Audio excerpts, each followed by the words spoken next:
Bonjour à tous et bienvenue dans cette nouvelle vidéo consacrée aujourd'hui sur l'analyse de l'outil MBTI, le Myers-Briggs Test Indicator.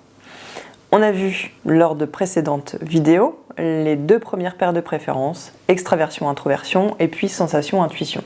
Vous vous êtes peut-être positionné, peut-être que depuis vous avez eu la curiosité de creuser un petit peu l'outil et le concept, et c'est tant mieux. Aujourd'hui, on va regarder précisément ce que cache la troisième paire de préférences. Elle oppose pensée et sentiment.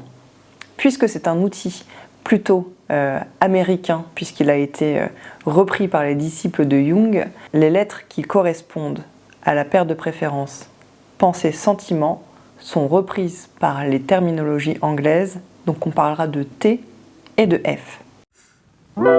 Bienvenue sur la chaîne d'Humanescence. Ici, on explore ce qui fait grandir vos projets et ce qui nourrit vos aspirations. Ensemble, mettons du sens dans vos idées et de la clarté dans vos ambitions.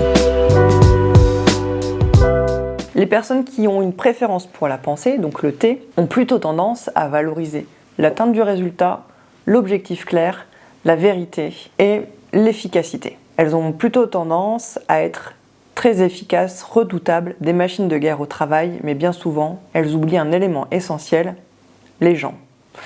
De l'autre côté, la paire de préférences sentiment, illustrée par la lettre F, valorise au contraire l'harmonie entre les personnes, les relations interpersonnelles et est à la recherche d'une qualité de vivre ensemble. Ces deux profils ont parfois du mal à travailler ensemble. Et c'est dommage, parce que si elles alliaient leurs forces, souvenez-vous de la vidéo consacrée au TKI et à l'exemple de la collaboration, si elles alliaient leurs forces avec une forme de collaboration, on atteindrait des résultats incroyables qui mènent à la fois l'efficacité, la vérité et en même temps l'intelligence collective et la collaboration qualitative menant les équipes à une véritable qualité de travail ensemble. Concrètement, comment on les reconnaît ? Eh bien, je prends souvent l'exemple du feedback manager. Un feedback manager donné par un manager T va avoir tendance à vous féliciter pour l'atteinte ou non de vos objectifs.